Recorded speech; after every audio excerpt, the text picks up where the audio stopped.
Uh, do you think that this is a transformative moment in history? I think it could be. It remains to be seen if it will be. And I think that what we know is that change is difficult, it requires sustained effort, and it's going to require action that is not ordinary. You know, if we do our ordinary things, we will get our ordinary results. You know, if you do what you always did, you'll get what you always got. So it's going to require different actions. And many people in the world in which I travel are saying they want to do different things. The fact that, 23 years after its original publication, my book is now a bestseller on the New York Times bestseller list is in part because people are saying, I need to have some information I didn't have before. I need to read something I didn't read before. And if that is sustained, I think it can lead to significant change. But I think it's really an important question. I think about the book, Dr. King's book, Where Do We Go From Here? Chaos or Community? And the closing sentence in that book says, this may be our last chance to choose chaos or community.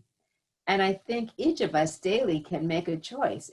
Is the choice I'm making leading toward community, or is the choice I'm leading perpetuating the chaos we live in right now? And so if enough of us make the daily choice to make the community choice, we'll see change. I think the question is still open. Can you give us a sense of racism versus racial bias and Yes.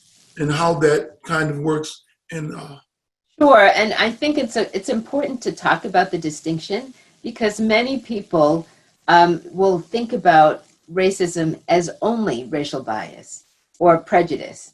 You know, prejudice has to do with negative attitudes toward a group or individuals based on often stereotypes, and we know that prejudices are widespread. I often describe prejudice as being like smog in the air. That misinformation, those stereotypes we're all exposed to growing up will lead to bias. And any of us can be holders of bias. And most of us, if not all of us, probably are in ways that we're not even conscious of. But having said that, that in itself does not lead, or that racism is not just that. Racism involves systems, policies, and practices and procedures that institutionalize those prejudicial attitudes and then turn them into behaviors that systematically impact communities differently, systematically disadvantage African American and other communities of color, systematically advantage white communities. And that systemic advantage can, because it's so built into our system, so well oiled, it's so much a part of the fabric of our society, that you can be a person who does not feel as though they have individual racial attitudes. Someone might say, I love everyone, I don't have prejudices, or not very many, and I try to purge the ones I have. But even someone who takes that, whose personal heart is full of love for others, can still, in their daily lives, be reinforcing policies and procedures that reinforce the racism in our society. You don't have to hate people to reinforce racism. So that's the challenge. If it's so baked in, how do we unbake it? How do we chip away at it? How do we start over in a way that is equitable for all? And it really is going to require shifting things. I heard a news story just before our conversation started, and it was about Alexis Ohanian, who is one of the co-founders of Reddit. And as one of the co-founders, serves on the board. He is a white man. Some people may know him as the white husband of Serena Williams, the black tennis player.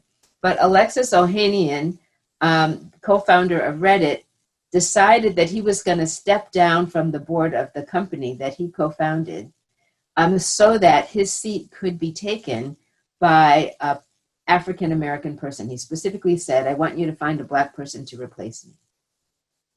And what I was struck by in that example was, here's a person with a lot of power and authority voluntarily saying, I'm going to step away from this power, from this privilege I have, so that I can create space at the table for someone who has not had access, someone who has been underrepresented.